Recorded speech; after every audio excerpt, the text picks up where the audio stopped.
11 Days of Remembrance, Day 8. Uh, Chapter 8 of the Fall of Hong Kong to defeated Japan. Going home. On the 17th of September, we arrived in Tokyo Harbor. In the harbor was an awesome spectacle, hundreds upon hundreds of warships with anchored row on row, as far as the eye could see, with the stars and stripes and pendants fluttering in the breeze.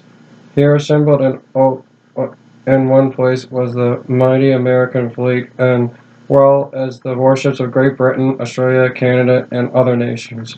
There were aircraft carriers, battleships, cruisers, destroyers, transports, minesweepers, tankers, submarines, and countless other types of naval vessels. This was the largest assembled of naval power in one place in the history of the world, and a sight that would be never seen again. By this time, with its giant wartime navy, the United States had 100 aircraft carriers at sea. Almost all of these were riding at anchor side by side across a seemingly endless expanse of open harbor as far as the eye could see. As these great rows of giant flat-top swing at the moorings, there was a constant traffic of fleet aircraft landing and taking off from the decks of these stationary giants. Like busy workers' bees at a beehive, the roar of the engines never ceased from dawn to dusk. The harbor was a constant scene of action as gray-painted ships of every kind and size busily came and went about their various missions within the fleet. I could not help but wonder what the Japanese who had awakened this sleeping American giant, what with their attack on Pearl Harbor just somewhat less than 4 years ago, were thinking right now. Who of them could have dreamed of the consequences of the cowardly attack? Those of us who were not hospitalized on the Mercy were transferred to a APA, the USNS Hyde, anchored in the bay. An APA is a naval vessel used to transport Marines to an enemy shore. We said thank you and goodbye to rescuers, and soon aboard our new floating home, the Hyde was a specialized naval vessel, soon shall transport and landed Marines on hostile shores. She was like a floating hotel with comfortable quarters, a large hospital, and all the amenities required for a very large landing force. From the stern of the Hyde, we could see our former place of employment, the Nipton Pitcairn shipyard, where we had worked for so long. Beyond that, Mount Fuji rose majestically to survey the harbor, picked with the ship of consciences of Japan. Within a few days, the Hyde weighed anchor and steamed out to sea, heading for the island of Guam. After a pleasant journey of a few days, we arrived at Guam, which American forces had taken from the Japanese about a year earlier. Japanese stragglers were still free in the jungle. The island was one of the main stage bases that was to have been used for the American assault on Japan. Guam had a hospital facility for more than 500,000 Allied wounded and had hundreds of newly built hospitals, fully staffed with doctors, nurses, and support personnel. We were taken to the 103rd Fleet Hospital and was an Indus conquest building that, while staffed with a full complement of doctors, nurses had never yet seen a single patient. Since a planned American invasion of Japan had been made unnecessary by the Japanese surrender, we were its first and only patients. When the staff of the hospital found out we were rescued POWs and from Canada, the generosity and hospitality natural to America rose to new heights and assured we were treated like royalty. We were carefully examined, put on special diets, and given another new uniform. We had movies every night, and as a special treat, we were allowed one bottle of beer each day. All the work was immediately undertaken, and everything imaginable was done to help regain our health. As the senior Canadian, I was responsible for 68 survivors of nearly 4 years of imprisonment. It was my job to see they got home safely, and each day I had to report their presence and status to the head of the hospital. Otherwise, I was free to roam the island, visit other POW groups from other countries who were on their way home, and observed the many Marine combat units that had assembled on Guam for the invasion of Japan. One day, some American military police came to the hospital to see me. For some reason, their interpreter was absent, and they wanted me to go to a small camp where some Japanese were being held as prisoners of war. These men had been captured alive because they were unconscious or so badly wounded that they had not died fighting. Since then, every precaution was taken by their American guards to help keep them alive and to dissuade them from committing suicide. They wanted me to interpret their wishes to the Japanese prisoners. There had been an earlier misunderstanding, and the Americans wanted to reassure their prisoners that they meant them no harm or dishonor. They were easily accomplished. Even with my limited Japanese, the poor souls faced disgrace and an uncertain future when they were forced to return to their home in Japan. And every request was granted immediately, and our conversation progressed rapidly. We gained an average of pound a day, and soon all signs of malnutrition, such as boils, malaria, and skin ulcers, disappeared under the watchful eyes of American naval doctors. After several weeks, our doctors told me they believed we were well enough to undertake the sea voyage from Guam to the United States. I agreed, and we were given top priority status for the voyage home. 3 days later, we said goodbye again and boarded another APA, the USNS Croton. The Croton was bound for San Francisco, where a top stop in Hawaii. Our fellow passengers on the Croton were the first American combat troops to return home from the Pacific theater. They were the first of the hundreds of thousands who would be returning from the Pacific because of their long service, many decisions for bravery, and the number of battles they had fought, and they were given priority status as the first men to return to the U.S. So many points were given to the above and heighted point holders, and given the checking available. They were facing branches of every ice, mostly Marines. There were also the tough veterans of many bloody potential battles, from extermination with the Japanese at Tarawona, Okinawa, Spain, and Iwo Jima, just to mention a few. Most of them could hardly believe they had survived the awful no quarter given conflict of the past 4 years, and they were delighted to be going home for their families. Again, we were given special status on the ship, and we were allowed the best sleeping quarters and messing arrangements on board.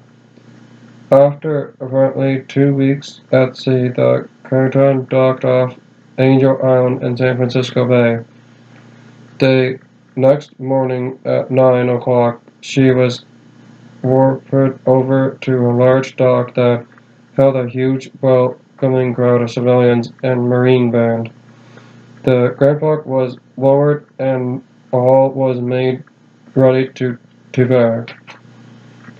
The captain and his officers were drawn up on the quarter deck, and the Canadians were stationed before them. We were met at the hand. The ship fell silent, and the captain gave a short speech. He said the Canadian Army will have the honor to go ashore first. The armed forces of the United States are proud to be able to be of some assistance to their Canadian allies, who have fought so bravely at Hong Kong and who have suffered so much for an Allied victory. He said he spoke for all those present. He wished us good luck and a safe and speedy return to our homes.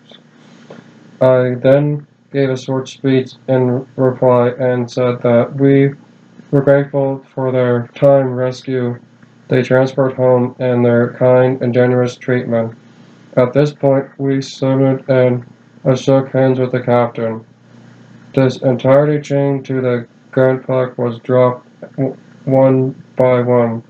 My men were their kit bags, Japanese swords, rifles, Japanese flags, and other trophies of war fell down the gunplank. The band began to play, and the entire ship's company, all of the veterans, passengers, lined up the rail, every porthole, and other ships suddenly to wave goodbye. Suddenly halfway down the gunplank, one of our men stopped, put down his kit bag, out of watch, returned a large Japanese flag, and turned his face up to the flank crowd of watchers on the ship soaring above him. I was still at the top of the gunplank, and I motioned to him to get moving and to stop blocking our process. When it became obvious that he was wanting to speak, the band stopped playing, the crowd fell silent, and those on the ship stared down at him with close attention. He then spoke in a loud voice. "If you Yanks have any more trouble with the Japanese, you know where to find us." With that, he turned and proceeded down the gangway. There was a sudden silence, and the humor of the audience struck home. The waiting passengers on the ship let out a mighty growl, and such totally excessive energy they howled with glee at the remarks, and suddenly commanded his assailant a blizzard of vicious kinds of headgear came sailing through the air, flying by our delightful to speech us on our way to show, especially for the gusty little guy from Quebec. We went straight for the docks to a waiting train bound for Seattle. At Seattle, we spent the night in a U.S. Army barracks and were allowed to go into the city until 11 p.m. While in the city, I called the mother of the pilot who had discovered our camp at Osaka, Lieutenant Crow Newton, identified myself, and asked if he was home.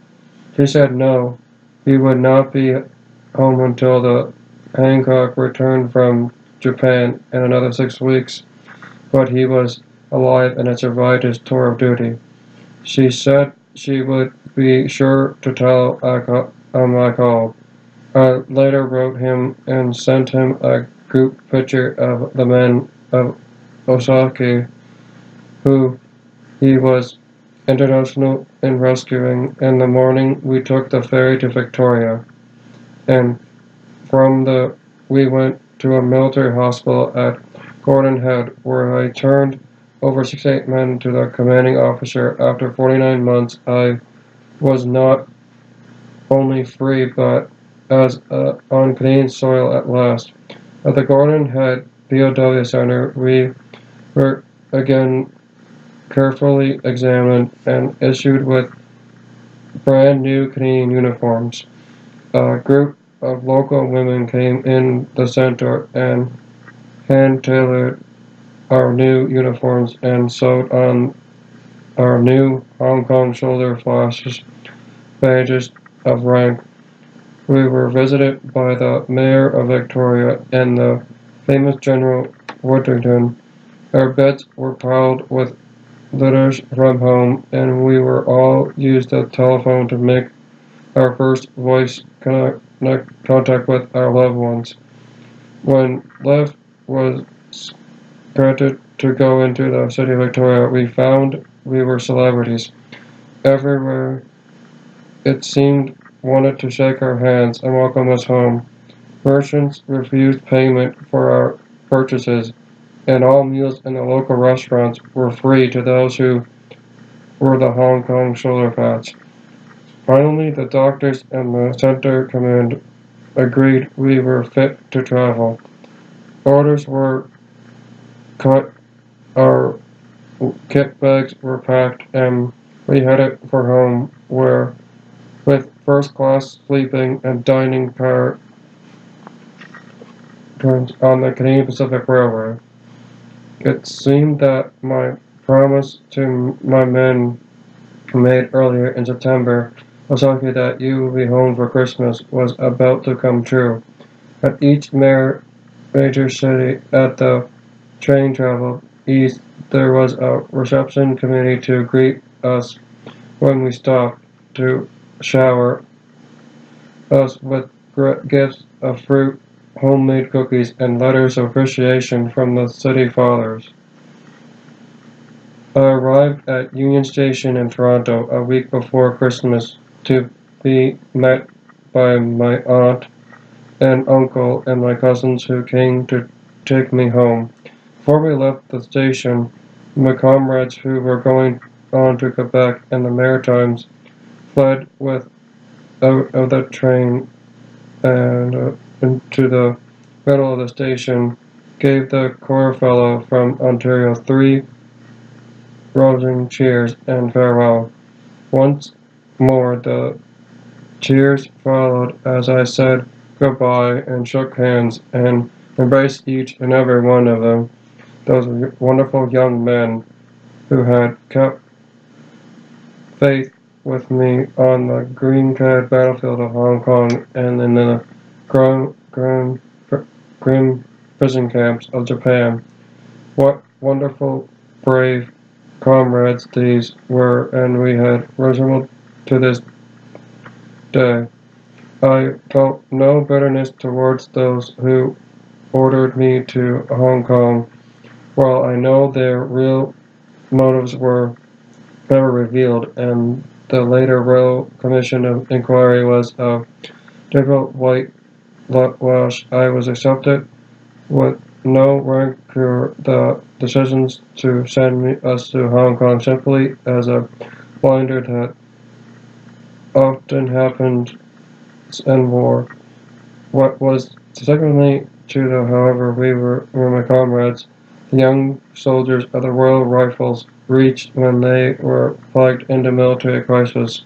December 8, 1941, when the Japanese attacked, we had no interest in fixing blame for our parliament, and no thought of second-guessing our leaders. Despite the odds, within hesitation, we did our utmost to repel the invasion of the island. We did our best to slow down the Japanese turntable of conquest and enter themselves the greatest punishment we could. They bottled up Stanley Peninsula in a hopeless position and running out of ammunition, food, and the garrison surrendered, we remained defiant.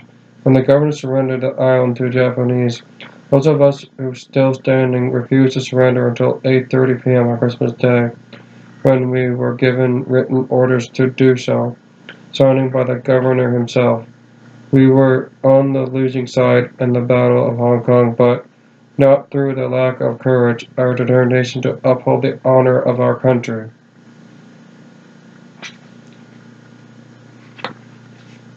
After my Christmas leave was over, I reported back to Warfare Barracks, where I had begun my soldier's life 6.5 years before. From Wolseley, I was immediately transferred to Westminster Military Hospital in London. Here I began my confidence and started to recover my health. I was allowed passage to go into the city and the occasional pass to go to my uncle's home in Stratford for the weekend.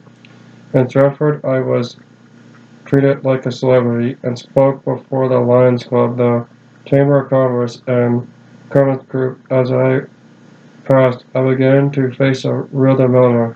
My whole life since I was 17 had been spent in the army. The army was not only my exchange, it was my family. Not only that, I loved the military service, and with my aptitude as a leader, I knew I could succeed in a military career. On the other hand, I desperately wanted a family of my own. I knew, however, that because soldiers often live in isolated camps, a family and a military career was a poor combination. I also knew that in peacetime, a military career could be both frustrating and not very challenging. At the same time, I was averted by fate in the civilian world as I only had a grade 10 high school diploma. I was afraid to give up the army where I was secured and intended for undeserved work outside. At least full of conflict, I decided to accept the unnecessary of a civilian life, return to school to prepare myself for a career outside the army. And so after 3 months in London, one beautiful day at the end of March 1946, I was discharged from the hospital in the army after nearly 7 years of service. I said goodbye to my fellow patients, shook hands with the doctors and the nurses with a mighty lump in my throat, and just in a brand new uniform aboard with my red Hong Kong shoulder flashes and my metal ribbons. Walked down the driveway for the last time to my waiting car. I went straight to the railway station and took the train to my uncle's home in Stratford. As the train sped across the beautiful farmlands of Ontario, as I watched this beautiful peaceful landscape unfold the window of the train, I realized how fortunate we Canadians were and how lucky I was to be a citizen in this best country in the world. As I sat alone in the almost empty railroad day coach, I thought about my fallen comrades in the past. I realized how lucky I had been, and I was thankful to have been spared. I promised myself that I would make good use of the life that now stretched before me. Having seen a slice of life in the Far East, I would never again take my priceless Canadian citizenship for granted, and never would I cease to be proud to be a Canadian. On the day in March, the soldiers' story ended. The war was finally over. The soldiers of Canada's victorious army had gone back to families and to their civilian callings. The bustling military camps were closed and silent. The parade squares were empty, no longer reverted to the sergeant's commands, and the rustling ring of Merchant Fleet uniform I so proudly wore must now be replaced by a civilian suit. No longer dawn would I be wakened by rifle or hear that evening the bulger sound the last post. After nearly 7 years, it was time to say goodbye. Except for the memories, all was the past. Now I had to go back to school, get an education, and find a place for myself in the big, free, and exciting world outside the army. I thought if I worked hard and was lucky, perhaps I could find somebody to help me form another family of my own. That's the end of chapter 8. That's the end of day 9 of 11 Days of Remembrance. I thank the veterans in World War I and World War II that fought so I could be free. I thank that so I can make these videos. If you guys didn't fight for me in World War I and World War II, I wouldn't be allowed to make these videos and to have a YouTube account. So thank you. And I'll read chapter 9 tomorrow.